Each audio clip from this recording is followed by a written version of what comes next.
السلام علیکم ورحمۃ اللہ وبرکاتہ۔ محترم دوستو، میں ہوں محمد حسین اور آپ دیکھ رہے ہیں جے اسلامک کورس۔ چلیے شروع کرتے ہیں آج کا ویڈیو۔ قرآن کریم مخلوق ہے یا غیر مخلوق؟ قرآن کریم مخلوق نہیں، اللہ کا کلام ہے۔ جو قرآن کریم کے مخلوق ہونے کا عقیدہ رکھے اس کا کیا حکم ہے؟ جو قرآن کے مخلوق ہونے کا عقیدہ رکھے وہ کافر اور اسلام سے خارج ہے۔ قرآن کریم میں کتنی سورتیں ہیں؟ قرآن کریم میں 114 سورتیں ہیں۔ قرآن کریم میں کتنے رکوع ہیں؟ قرآن کریم میں 540 رکوع ہیں۔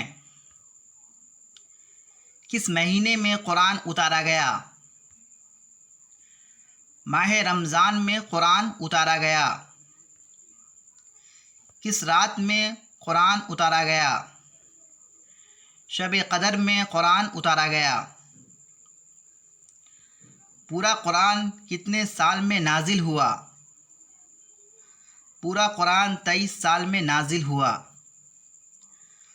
قرآن کریم کی کس صورت میں مکھیوں کا ذکر آیا ہوا ہے؟ سورۃ الحج آیت نمبر 73۔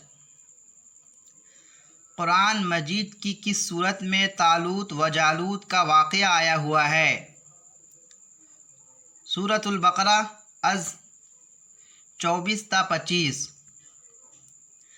قرآن مجید کی کس صورت میں سلیمان علیہ السلام اور ہدہد کا واقعہ آیا ہوا ہے؟ سورۃ النمل از 20 تا 28۔ قرآن مجید کی کس صورت میں جنگ بدر کا واقعہ آیا ہوا ہے؟ سورۃ الانفال از 6 تا 14۔ قرآن مجید کی کس صورت میں خندق والوں کا ذکر آیا ہوا ہے؟ سورہ بروج۔ کس صورت میں حضرت موسیٰ علیہ السلام اور حضرت خضر علیہ السلام کا واقعہ آیا ہوا ہے؟ سورۃ الکہف از آیت 25 تا 82۔ وہ کون سی صورت ہے جس میں بسم اللہ الرحمن الرحیم دوبارہ آیا ہے؟ سورۃ النمل آیت نمبر 30۔ قرآن مجید کی کس صورت میں غزوہ تبوک کا ذکر آیا ہوا ہے؟ سورہ توبہ آیت نمبر 81۔ وہ کون سی صورت ہے جس کا آغاز 2 پھلوں کے نام سے ہوا ہے؟ سورہ 3۔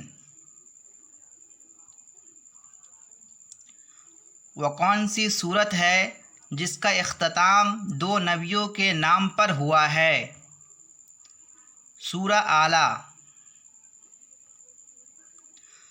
قرآن کریم کی 5 ایسی صورتیں بیان کیجیے جس کا آغاز الحمدللہ سے ہوتا ہے۔ نمبر 1 سورہ فاتحہ، نمبر 2 سورہ انعام، نمبر 3 سورہ کہف، نمبر 4 سورہ سبا، نمبر 5 سورہ فاطر۔ قرآن مجید کی اس سورت کا نام بتائیے جو ایک نیک آدمی کے نام پر آئی ہوئی ہے جن کو اللہ تعالیٰ نے حکمت تو دی تھی پر نبوت عطا نہیں کی تھی۔ سورہ لقمان 21واں پارہ۔ دوستو، ویڈیو پسند آئی ہو تو ویڈیو کو لائک کر دیجئے، چینل پہ نئے ہو تو چینل کو سبسکرائب کر دیجئے اور بیل آئیکن کو بھی پریس کر دیجئے۔ آج کے لیے بس اتنا ہی، پھر ملتے ہیں اگلی ویڈیو میں۔